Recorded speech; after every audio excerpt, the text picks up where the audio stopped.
தெய்வத்தின் குரல் 3ஆம் பாகம். ஆச்சாரம். பிறந்த குலாச்சாரமே உய்நெறி. இதெல்லாம் எப்படியானாலும் சரி, எந்த இடத்தில் எந்த மதத்தில் கிளை மதத்தில் ஒருவன் பிறந்திருந்தாலும் அந்த இடத்தில் இருந்த அந்த மதத்து கிளை மதத்து பூர்வீக பெரியவர்கள் எப்படிப்பட்ட வாழ்முறையை வாழ்க்கை நெறியை ஏற்படுத்தி கொண்டிருந்தார்களோ அதுவே தனக்கான ஆச்சாரம் என கொண்டு பின்பற்ற வேண்டும். இப்படி அவனவனும் தன்னுடைய மூதாதைகள் போன வழியில்தான் போக வேண்டும்.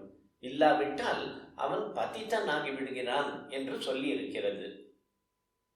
ஷிகாம் சூத்ரம் ச புன்ரம் ச சமயாச்சாரமேவ ச பூர்வைராச்சரிதः குர்யாத் அன்யதா பதிதோ பவேத். ஷிகாம், ஷிகை எப்படி இருக்க வேண்டும்? துருக்கர்கள் மொட்டை அடித்துக் கொள்கிறார்கள். சீக்கியர்கள் முடி தாடி வளர்க்கிறார்கள். கிறிஸ்தவர்கள் கிராப் பண்ணிக் கொள்கிறார்கள். இந்துக்கள் குடுமி வைத்துக் கொள்வது சாஸ்திரத்தில் மந்திரபூர்வமாக சொல்லியுள்ள ஒரு சடங்கு. இதிலும் பல வித்தியாசம். சோழியன், நம்பூதிரி, சிதம்பரம் தீட்சிதர்கள் மற்றவர்கள் ஆகியோருக்குள் குடுமியை முடிந்து கொள்வதில் வித்தியாசங்கள் இருக்கின்றன. சிலர் ஊர்துவ ஷிகை என்பதாக உச்சியில் முடிந்து கொள்கிறார்கள். சிலர் பூர்வ ஷிகை என்று தலைக்கு முன்பக்கமாக முடிந்து கொள்கிறார்கள்.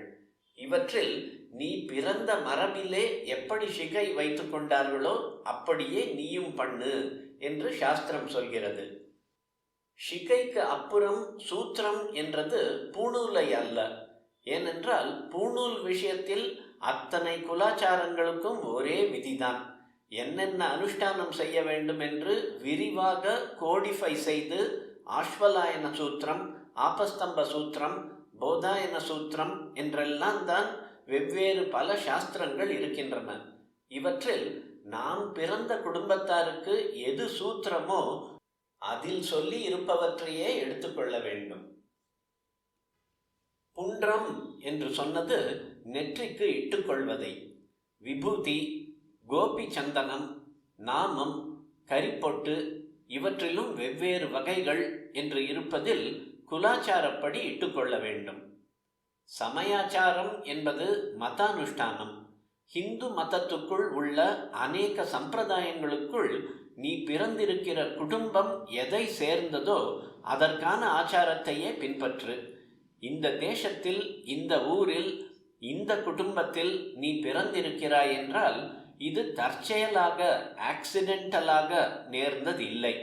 உன் பூர்வ கர்மாவை பார்த்து அதை அனுபவிக்கும் போதே நீ தர்ம ரீதியாக போனால் எதனால் உனக்கு ஆத்மாபிவிருத்தி ஏற்பட முடியும் என்று திட்டம் பண்ணி ஈஸ்வரனேதான் உன்னை இந்த குடும்பத்தில் பிறக்க வைத்திருக்கிறார்.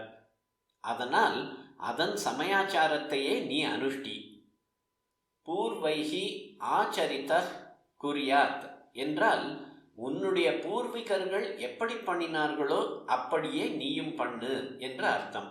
அதாவது முன்னே சொன்ன ஷிகை, சூத்திரம், புன்றம், சமயாச்சாரம் எல்லாவற்றிலும் உன் மூதாதைகள் கடைபிடித்த ஆச்சாரங்களையே நீயும் கைக்கொள்ளு என்று அர்த்தம். அந்யதா பதிதோ பவேத்.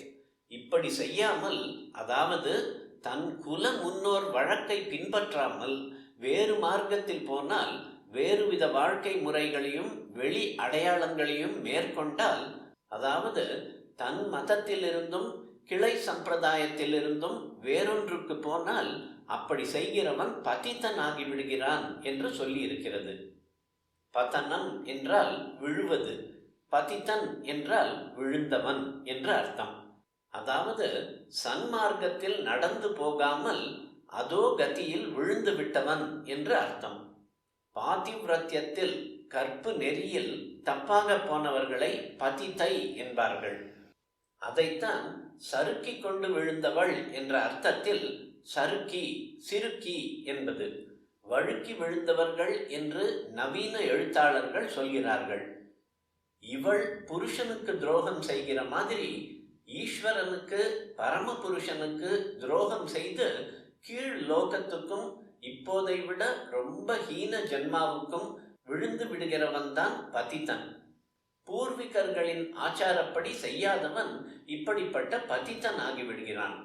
லௌகிகத்திலும் பல தினுசில் கஷ்டப்பட்டு கொண்டு ஆத்மாவையும் உசத்தி கொள்ள முடியாத கஷ்ட ஜீவனமாகவே அவனுடைய வாழ்க்கை இருக்கும்.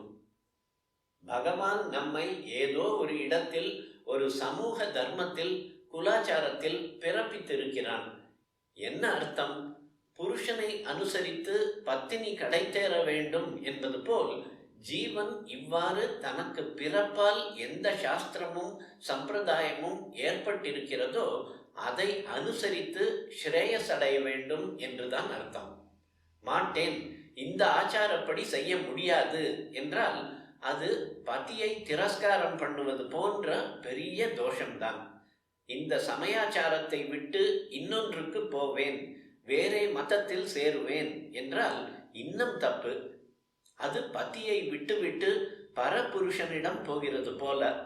அதனால் தான் பதித்தோ பவேத் என்றது. இப்படி ஆகாமல் தப்புவதுதான் நமக்கு முக்கியம்.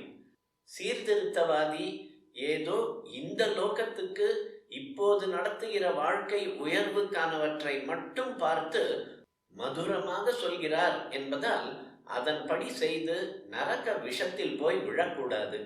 ஆச்சாரம் ஒருவனை விழாமல் காப்பது மட்டும் இல்லை, அவனை இப்போதைய ஸ்திதியிலிருந்து இன்னமும் தூக்கிவிட்டு ஈஸ்வர சன்னிதானத்தில் கொண்டு நிறுத்திவிடும்.